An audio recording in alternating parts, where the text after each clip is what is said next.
जय हिंद दोस्तों, मैं मनसाराम वर्मा आप सभी का स्वागत करता हूं आपके अपने चैनल एसएम स्टडी गुरु पर।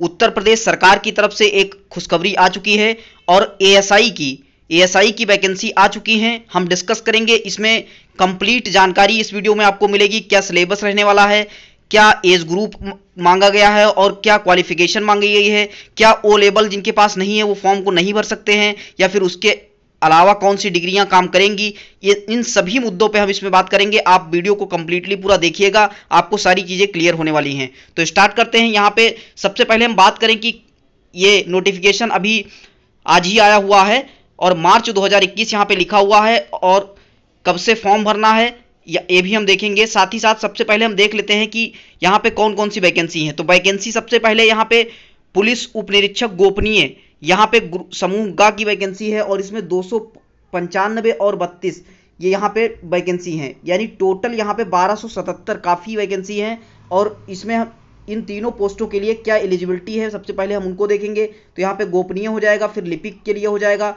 और फिर लेखा के लिए हो जाएगा। तो इन पे सब पे अलग अलग क्वालिफिकेशंस मांगी गई हैं, इनकी भी हम चर्चा करते हैं। तो 1277 काफ़ी वैकेंसी हैं। सबसे पहले हम यहाँ पे अगर ग्रुप वार बात करें तो यहाँ पे ग्रुप वार देख सकते हैं आप। इसमें सामान्य के लिए 121 वैकेंसी हैं गोपनीय में।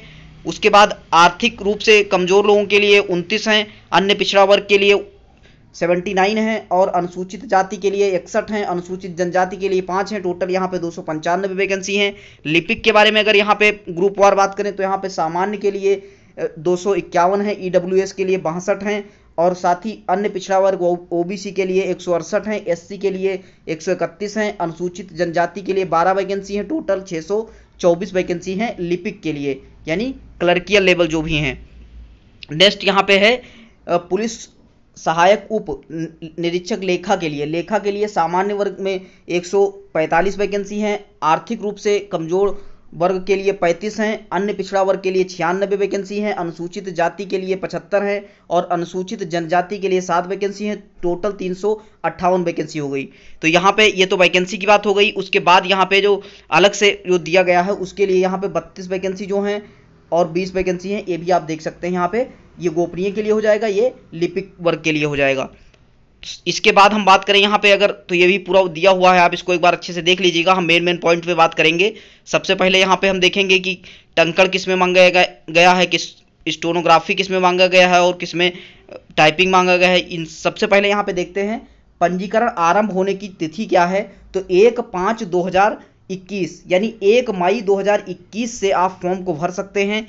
यानी आपके पास बहुत ही स्वर्णिम मौका है, क्योंकि उधर एसआई की भी वैकेंसी जो है आ गई हैं और जिनके पास जो डिग्रियां मैं बताने वाला हूं वो अगर हैं तो ओ लेवल के अलावा वो भी एलिजिबल हो जाएंगे इन पोस्टों के लिए। तो आप ज़रूर फॉर्म भरिए, आप इसका लाभ उठाइए। तो पंजीकरण यहाँ पे 1 मई से स्टार्ट होने वाला है और अंतिम डेट होगी 31 मई। साथ ही साथ शुल्क जमा करने की 31 होगी और 31 मई को यानी आपको फाइनल फॉर्म सबमिट कर देना है हर हालत में। यहाँ पे फीस की बात करें तो यहाँ पे शुल्क जो है 400 रुपये रखी गई है। नेक्स्ट यहाँ पे अगर हम बात करें राष्ट्रीयता, तो इंडियन होना चाहिए, उसके लिए आप इसको देख सकते हैं। अगर हम खास पॉइंट की बात करें तो यहाँ पे सबसे पहले शैक्षिक आहारता की बात करें तो सबसे पहले यहाँ पे पुलिस उप निरीक्षक गोपनीय पद के लिए अगर आप स्नातक पास हैं या फिर सरकार द्वारा मान्यता प्राप्त इसके समकक्ष कोई भी आपने डिग्री की हुई है तो आप एलिजिबल हैं। और साथ ही साथ आपकी 25 की हिंदी में टंकड़ और 30 की अंग्रेजी में टंकड़ यानी कि टाइपिंग आपको आनी चाहिए। 25 की स्पीड आपकी हिंदी में होनी चाहिए और 30 की स्पीड आपकी अंग्रेजी में होनी चाहिए। किसमें? इंस्क्रिप्ट कीबोर्ड यानी कि मंगल जो फॉन्ट होता है उस फॉन्ट पे आपकी 25 की स्पीड होनी चाहिए हिंदी में। साथ ही साथ यहाँ पे अगर हम बात करें स्टोनोग्राफी की तो 80 शब्द प्रति मिनट की गति आपकी हिंदी आशुलिपि श्रुतलेख में होनी चाहिए। ये आपके लिए एलिजिबिलिटी अनिवार्य एलिजिबिलिटी में है। इसके साथ में आपके पास डोएक द्वारा जारी ओ लेवल का जो है सर्टिफिकेट होना चाहिए। अगर आपके पास सर्टिफिकेट नहीं है तो हम अभी नीचे सबसे बताएंगे कि और कौन सी डिग्री इसके जगह पे काम करेंगी, तो वो भी हम चर्चा करेंगे। नेक्स्ट यहाँ पे लिपिक के लिए अगर हम बात करें तो यहाँ पे सबसे पहले आप ग्रेजुएशन होंगे या फिर उसके समकक्ष कोई डिग्री की है तो वो भी मान्य होगा। साथ ही साथ इसके 25 शब्द हिंदी में मंगल फॉन्ट पे होना चाहिए और 30 शब्द अंग्रेजी में आपको आना चाहिए। साथ ही साथ ओ लेवल का सर्टिफिकेट यहाँ पे मांगा गया है डोएक द्वारा जारी। नेक्स्ट यहाँ पे अभी हम सब कुछ बात करेंगे कि डोएक का अगर ओ लेवल का सर्टिफिकेट आपके पास नहीं है, अगर कौन से सर्टिफिकेट उसके जगह पे काम करेंगे, तो भी सब कुछ आपको हम बताएंगे।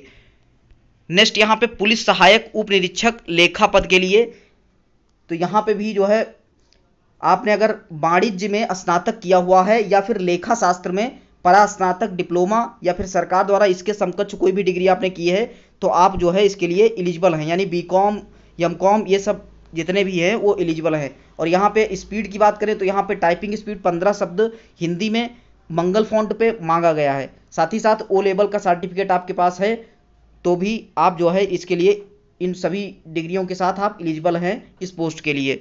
नेक्स्ट यहाँ पे अगर हम बात करें,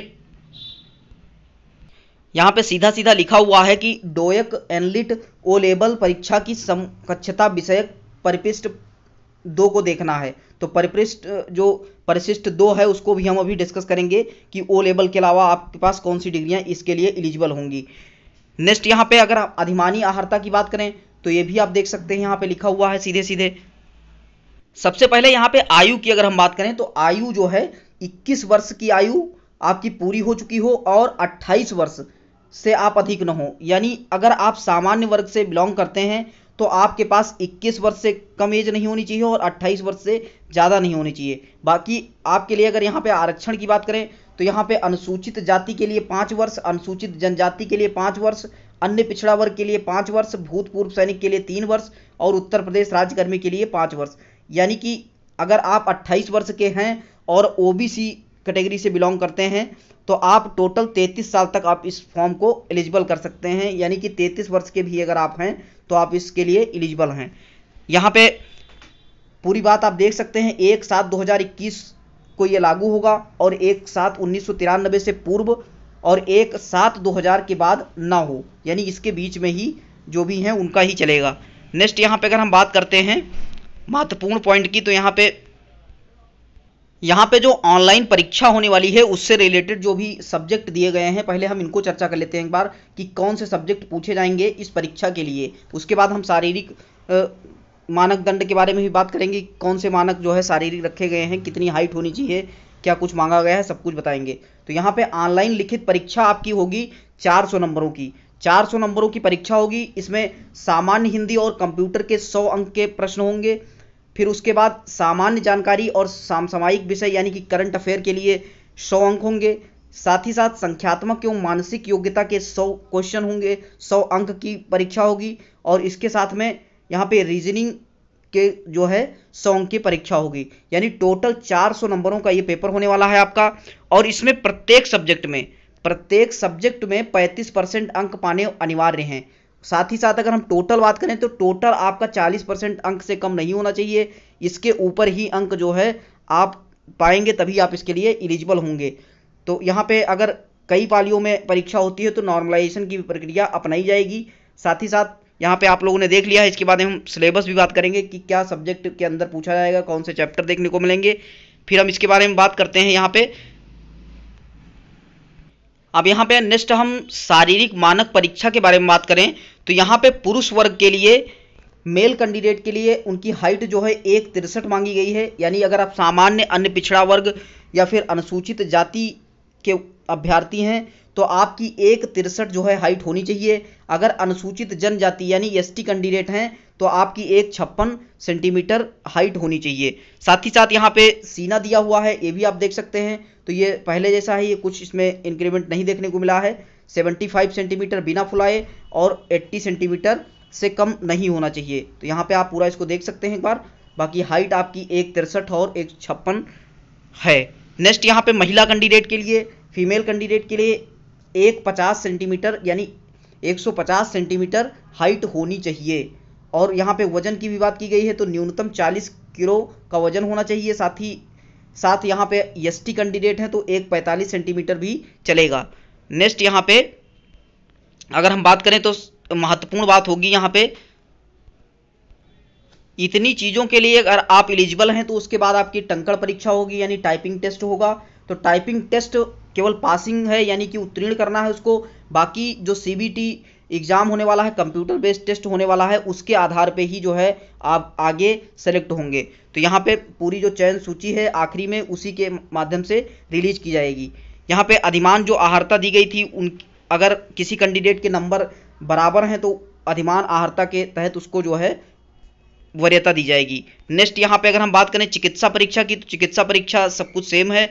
नेक्स्ट यहाँ पे आयु सीमा के बारे में आपके पास जो सर्टिफिकेट होते हैं वो होने चाहिए। अगर आप ओबीसी कैंडिडेट हैं, एसटी कैंडिडेट हैं, एससी कैंडिडेट हैं तो आपके पास अधिकतम आयु सीमा में छूट के लिए आपको ये प्रमाण पत्र ओबीसी सर्टिफिकेट आपको दिखाना होगा, एससी सर्टिफिकेट दिखाना होगा और एसटी या फिर ईडब्ल्यूएस सर्टिफिकेट दिखाना होगा। लेकिन ईडब्ल्यूएस के लिए आयु वर्ग में कोई छूट नहीं दी गई है। यहाँ पे आप लोग देख सकते हैं आर्थिक रूप से कमजोर वर्ग जो ईडब्ल्यूएस वर्ग हैं उनको बाकी जो भी आरक्षण है वो दिए जाएंगे, लेकिन आयु वर्ग में कोई आरक्षण नहीं दिया गया है, तो ये भी ध्यान रखना है।